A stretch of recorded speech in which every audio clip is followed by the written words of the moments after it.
Welcome to the Alcohol-Free Marriage and More podcast, recorded live from the cornfields of Central Illinois. We're all about thriving marriages and living free from alcohol. Welcome to episode 106 for May 26, 2025.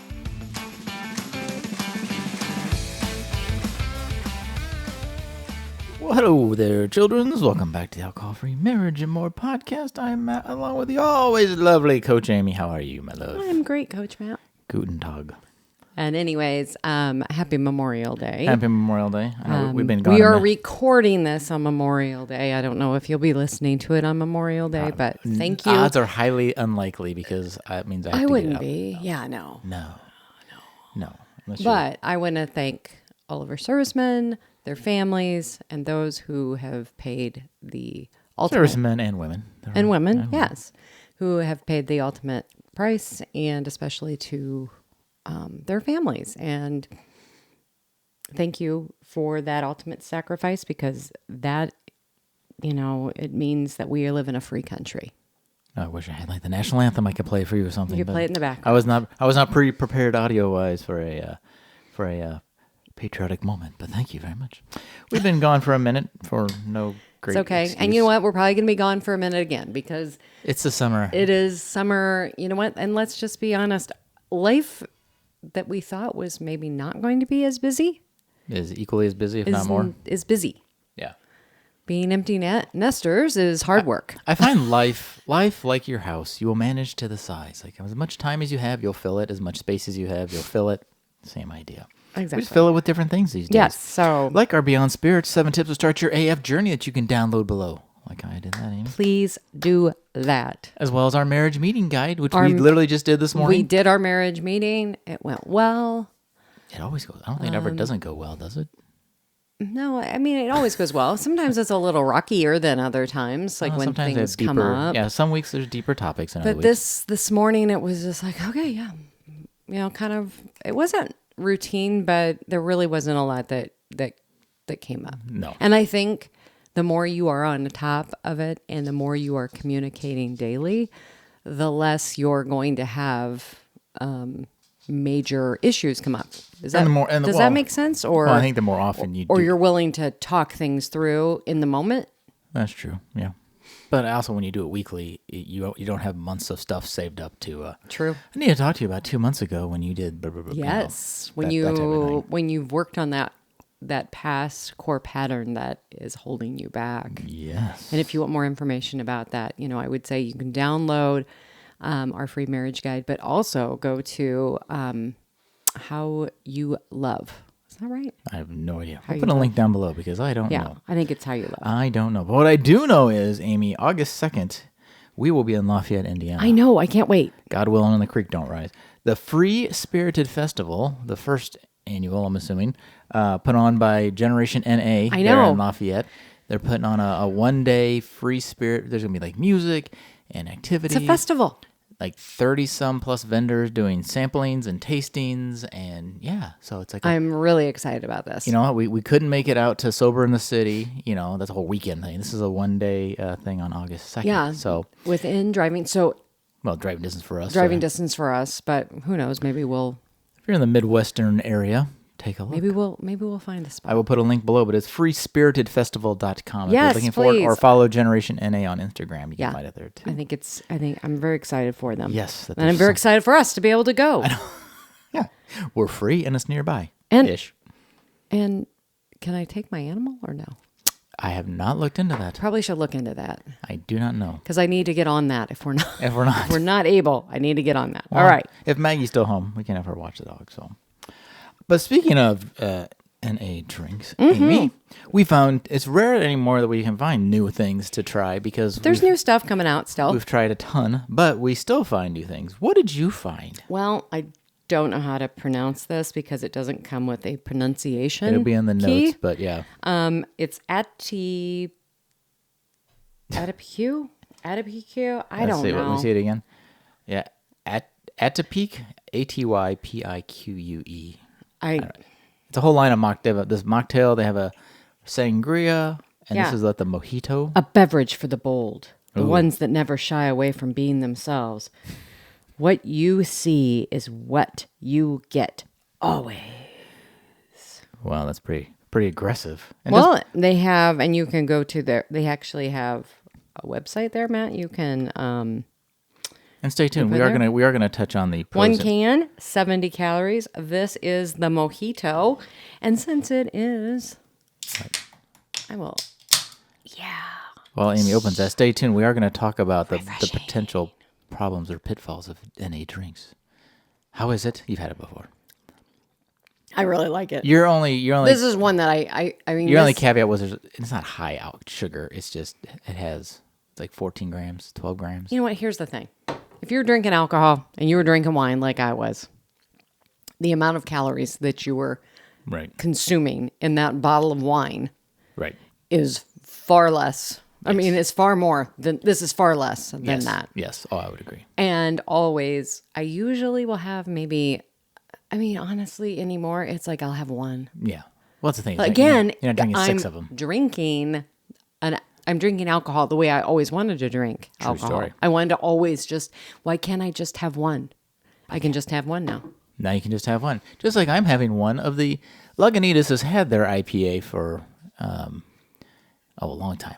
But I just found this, I don't know if this is new to them, but it's new to me, is their Lagunitas Hazy IPA, which is in a silver can with a green logo. Quite tasty. I'm actually not a huge fan of their regular IPA, but this hazy one just has a little something special, Amy, that I enjoy. Cool. I mean, I don't have much to say. I know you like. I mean, I like Lagunitas. Have you tried this one? I doubt you. This is not. I can almost guarantee this is not, as we say, your jam. And she says, "Well, you didn't make a horrible." I mean, that is not as bitey. Is that what I wanted to say? Mm-hmm. Bitey. It doesn't have near the bite that some of them have. It has a little more of a fruit to it. Yeah, I mean, yeah, it does. It does have a fruity taste. That's probably what. That's the hazy part, I think. That calms down the bitey. That bitey part. Bitey. See, you know what? You want real descriptions? Bitey. Bitey. Yes, we're known for real descriptions here. Bitey. Amy, I want to talk about some debates this week, but before we get there, Matt, I want to talk about. We were talking about this on a walk, and I dubbed. I don't. This is not. It's a little strong of a topic title, but almost rock bottoms. Well, and let's define this, that we did not ever have a rock bottom. But things that could have gone sideways. Could have gone sideways. Yeah, we had things that could have gone very sideways very quickly. When we were drinking. Yes. And I think this is just something to just be aware of. Yeah. Because here's the thing. Eventually, luck is going to catch that run out, and you're not going to skate away. Well, and we've talked with many people on our podcast about how things don't. One day it just didn't work out. One day something happened, and that changed the trajectory of their lives forever. Right. And these are things that possibly could have for us. Right. And so we just mentioned a few here. The first, this is quite an old one. This is a long time ago. This was a weekend couples getaway in Saugatuck, Michigan, which is like, if you don't know Saugatuck, it's like a little, it's a boutique town on Lake Michigan. Super cute. In Michigan. And we're out and it's a free weekend away from that time. I think we had one child, but. Yeah, we were, your aunt, I think at that time. Had an apartment. Yeah, so we were staying for free and up there, and we went out and had a few beverages and having a good old time, and we're at this little boutique shop, and Amy finds this, what was it? I would say it probably wasn't even very late. No, I'm sure not, no. But it was the stores were still open. Exactly. But you found this black... probably some day drinking gone bad, obviously. Probably. This denim tuxedo jacket, black. No, it was a denim jacket. It was black, though. It was black. It looked very much... rhinestone studded very all over. Madonna-esque. Let's just put back in that era. This jacket at the time was $300 that we probably didn't have. Oh, we definitely did not have the $300 to spend on this. We're having a good time, and in my head, I was like, probably not the best idea, but she wakes up and doesn't like it. We can always just bring it back. So she buys a jacket, we go back to the apartment. Get up the next morning. Amy's like, I cannot believe we bought this. yeah, we've got to take this back. We have to take this back. And then I'm reading the receipt. Because I kept the receipt. I was thinking. And what's the receipt say, Amy? Something to the effect of, you can only return for store credit. Yeah, you can return, but only for store credit. So then I'm panicking because I'm like, we bought this stupid rhinestone jacket that the night's hazy. Yeah. I remember buying the jacket. You're like, why did I like it? But, it was cute. I would never wear it, though. No. I had nowhere to wear it. I was a stay-at-home mom. You weren't going to wear it. You didn't have 300 reasons to wear it. I'm going to be wearing this for school pickup. Come on. So the silver lining to that is we were able to get the store credit, and they happened to have other things. They did have other things. It was very eclectic, but we were able to. We basically in June bought everyone's Christmas not everyone, but a good portion of all of our Christmas shopping was completed. So turn the corner a little bit on that. Yes. So not a. So that wasn't like but still, that $300 at that time in our life, that hurt. Oh, yeah. Yeah. Luckily, we could use it in another way, but if we were stuck with the jacket. But we were short, and we had to kind of, as we would always say, all right, well, our spending's gotten a little out of hand. We need to kind of maybe pull drink and things shop. back. Yeah. So then we're out one Friday evening. This is not out one Friday evening. This was a Friday. Which one are you doing? The house. Friday night. All right. This is many years later. Many years later. Yes. Yeah. This was 10 years ago, 10, 12 years ago. Yes. I was out. We had been looking for houses, but we had decided no. No.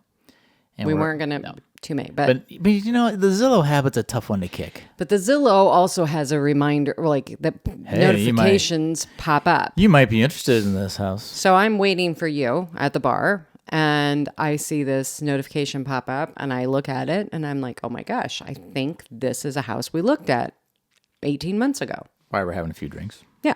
And so then you come, and I show it to you, and you're like, yeah. And you're like, Amy, no, that is the house we looked at. So we're like, oh, this is awesome. We're trying to get a hold of our realtor. I know the realtor, yada, yada, yada. So we're like, okay, we've got calls in to people. And but hold on, pause for a second. The whole time we're drinking at a bar. Yes, we're still drinking. We're having snacks, cocktails, the whole thing. And then we proceed to get, a call. Hey, yeah, just come on over.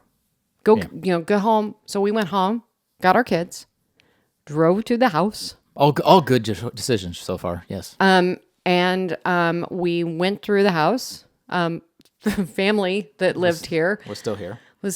They're like, sure, having a party themselves, having a good time. So many things wrong here. We look at the house. Let's go back to our home and let's make an offer on the house. While we have another drink. Yes. So I wake up the next morning and I'm like, oh my gosh, we bought a house. I don't remember parts of the tour. I don't know if we have enough. Really, we really were walking through the house. We weren't necessarily taking notes and paying attention. The house is still here, generally speaking, but we really didn't. Well, we really liked the house the first time we saw it. True. We wanted the house the first time we saw it. We could not buy it then. And technically speaking, we could still have gotten out of it. Sure, we could have. But I woke up in that panic in the middle of the night going, does it have enough space? Does it have the closet? Is this really what we want? Is this what it does? I am searching. I am seeking in my mind. I don't we basically remember. Impulse purchased a house, more or less. We did. I mean, we'd looked at it before, yes, but we didn't really come home and think about it. We're just like, all right, let's make an offer. So there you go. And that worked out okay. But again, it did work out. It could have gone horribly sideways. It could have gone very sideways. Yes, and yes. I tell people that I'm like, it worked out. Yes. And honestly, I do believe that, and the next story will confirm this, I do believe we have a guardian angel who has been walking right alongside of us over the years.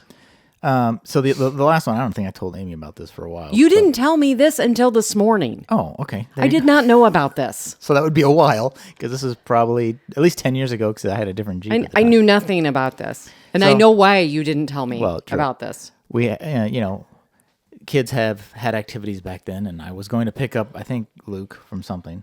And, as every evening, I'd had a couple drinks or whatever sitting around.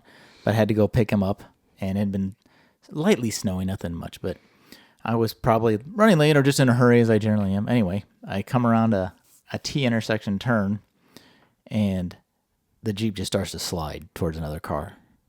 And at the paint edge last minute, it gripped and pulled away. And all I can remember thinking is, if I'd gotten in an accident, I would have probably breathalyzed over the limit. Because the limit's only 0.8. Almost guarantee it. At that time of night, I just remembered going, I would have gotten a DUI in this accident.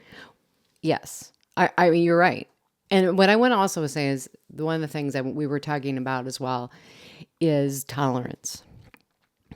And alcohol tolerance. Alcohol tolerance. That, okay, just because you can process and handle, I have my air quotes up, handle your alcohol, or handle drinking more alcohol, that doesn't mean that you can handle driving or any of these things. And if it just means God forbid, you learn how to function that way. Yeah, if something happened, right, and you had an accident or anything like that, that you would be responsible, and you are still over the limit, and you are still intoxicated, and your prefrontal cortex is not making proper decisions. Right. It has come offline. And so that is a part of all of this too, that we want to remind people is, yeah, things have worked out for us. But just pure dumb luck. I would say, yeah. Yeah, I mean. And I'm not glorifying this either. I'm just learn from us, please. I think some are that, and probably 100 other small ones, all become reasons why you end up quitting, because you're like, eventually all these little. Eventually it's going to catch up. And I know people, we've talked to people, we've interviewed people on this podcast, people who have ended up having a DUI, and then they've had another DUI. But on vacation one time, I destroyed a $1,000 drone in a tree. So, not everything works out well. I mean, I didn't hurt anybody but myself, but, I know. It happens. And those are the things, well, that could have, I mean, your drone thing probably could have happened. True. But still, it did not help with all. Don't drink and drone either, kids. Don't drink and drone. All right, Coach Amy, I want to get into some debates here. One I found on social media, as one does. It's a video showing in the comment section is really what got me. It's a gentleman taking a 64-ounce thing of grape juice, like Welch's grape juice, pours. Was it Concord grapes, man? I have no idea. You know it. There's a lot of resveratrol in those. They did say something about get the good grape, Mike. Get that good grape. Sure. So you have that was it resveratrol? Something in the grapes, I never can say that word right. But he pours out a chunk of it and then backfills it. You said it was a half. He poured out half. Roughly half of it. Basically, he poured out enough to fit an entire bottle of Tito's vodka back in. How big was the bottle, Matt, of Tito's? A full bottle, so 750. A regular full 750 milliliter bottle. Wow. Full bottle of tequila. Or vodka. And this handle? No, a handle is just a regular bottle, 750. Okay, I don't understand. I've never did. That was one thing I didn't drink a lot of. So and this whole thing was just supposed to be like, here's a way to make this drink to take on the golf course, so you don't have to pay overpriced drinks on the cart girl. Fine, I'm not against that. Like, I've taken my own drinks on the golf course, have a couple beers. I still do. I still take my NA beverages, which will be coming up soon. Yeah, I have nothing against that concept. I've done it myself. And not even to an extreme, just a couple beers on the golf course, whatever. But I did some math, Amy, and this gentleman did not look metabolically healthy. And he was a big man. Yes. And I ran the numbers on this. So 64 ounce of the bottle of vodka. So each 12-ounce serving of this, because you also then top it off with ginger beer when you're on the course, so you fill up your little tumbler cup. One serving has roughly 5 shots of vodka and close to 60 grams of sugar. That is that's not, I don't even know how to explain. I'm like, the only thing I said on our walk is the only way it makes sense diabetes juice. Yeah. Diabetes alcoholic juice. But the only way it makes sense is like, all right, if you made that and you were going to drink that 1 cup the entire time, then it breaks down to like 1 yes, shot. Because like 4 out. A shot is your standard, like 5, is it? Yeah, a shot. A shot is 1 drink. Yeah. And if you're golfing for, say, 4 hours for 18 holes, roughly, all right, so it's about a drink an hour.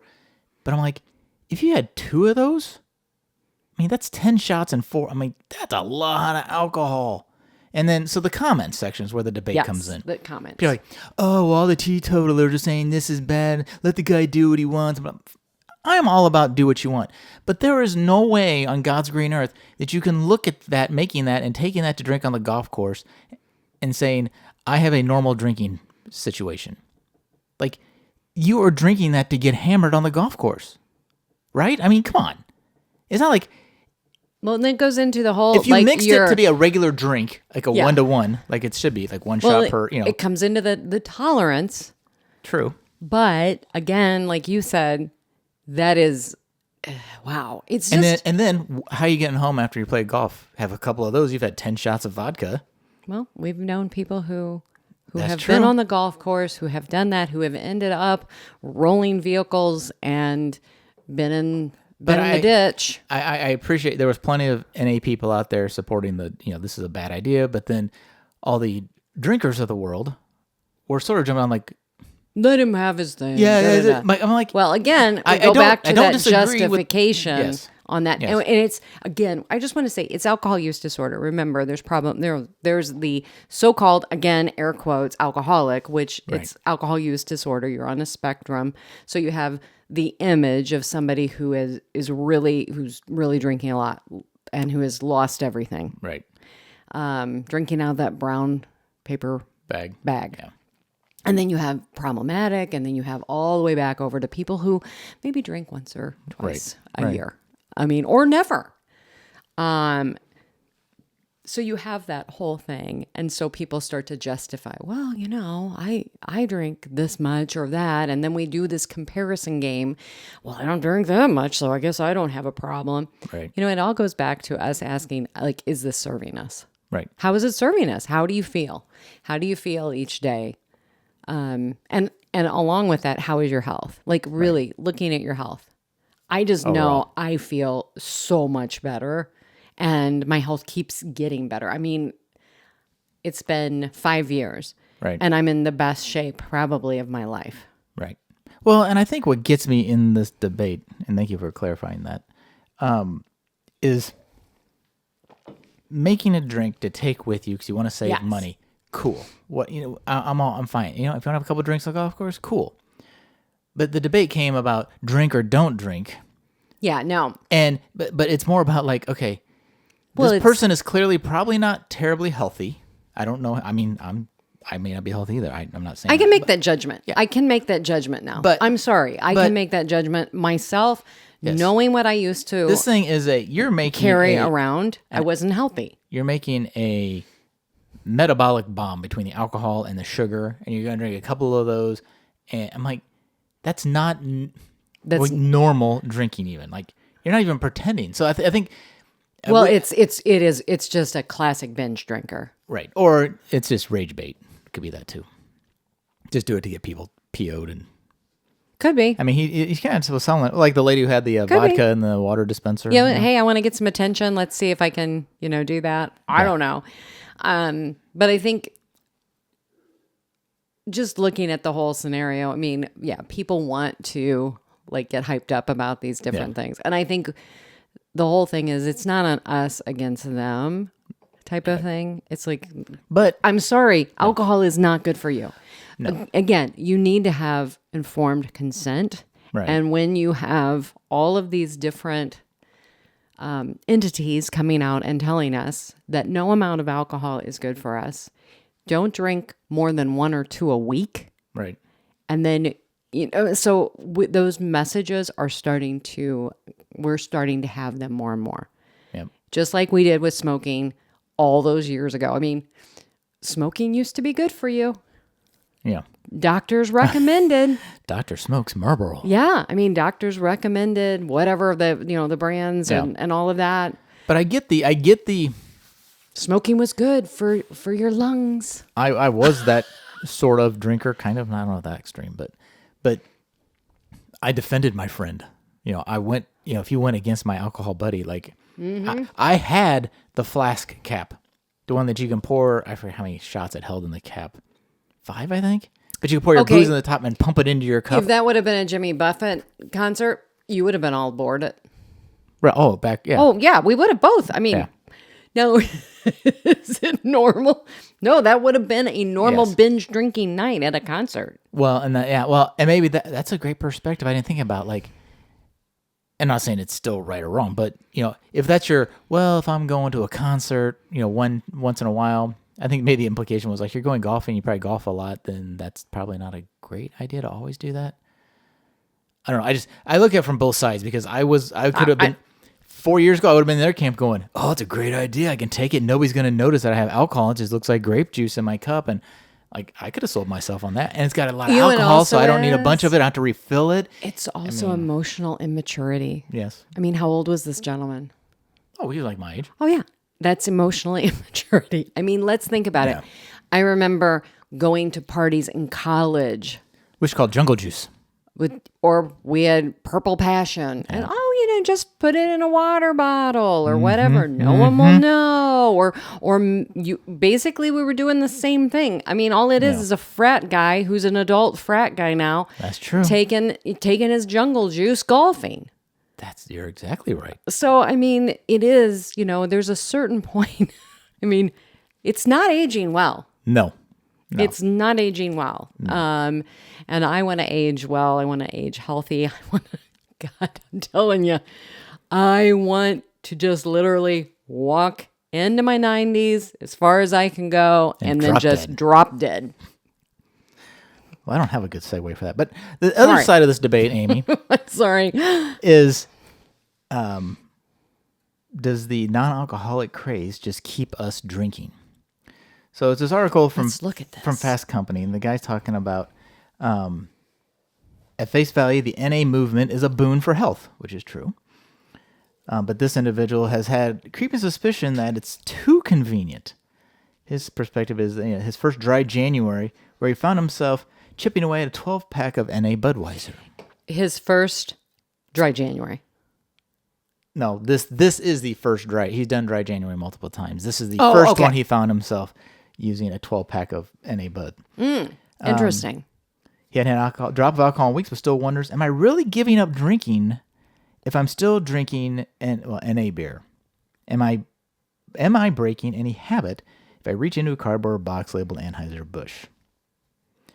Keeping us dependent on rituals of alcohol at the opportunity of breaking up with it entirely. I know what our opinion is. Let's say Coach Amy. Let's get into this. All right, first, I want to just address, there is one part that I believe, he's buying, the alcohol industry is not stupid. They have caught on. They're like, we want to keep these people giving us money. So let's at least look at that. So yes, I'm very happy that we have the NA options in that. I don't know his story. I mean, and if he is definitely going, hey, I'm going to drink a 12-pack of NA beer in the evening. Right. I'm not sure what that says. I don't know. Is that keeping, maybe for him, I know specifically for you and I. Right. I know specifically for me, I made an NA beverage. Was it an NA beer? Was it NA wine? Not probably the majority of the time. I was doing a lot of ginger beer. I was doing a lot of Spindrift or bubbly water and doing my own little mocktails and adding fruit and apple cider vinegar and doing all of that, making mocktails. And doing that, as you and I, in our little guide that we have, keeping our, keep the ritual, replace the ingredients. Right. In the beginning, for me, that was what I needed. I needed to do that. I look at it as the flip side of the patch when you quit smoking. Yes. Where that model you keep the drug, gum you're keeping the drug part in that model, but you lose all the negative part and you're not smoking, but and then you tile that down. Same idea. But this is you literally are getting rid of the drug. Yeah. So this one you're getting rid of the drug, but you're getting rid of the drug. Right.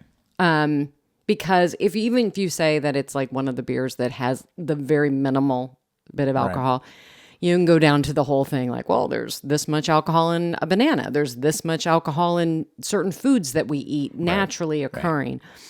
So I would say that I would disagree with him on part of this, that because for us, getting rid of that alcohol, that's the key thing.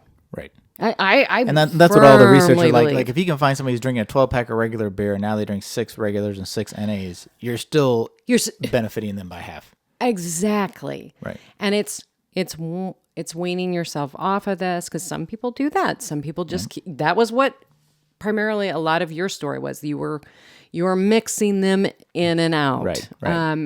And that's huge. So I think for me also, that first probably 5-6 months, I needed that. I needed that ritual. Yep. Over time, it started to subside. Yep.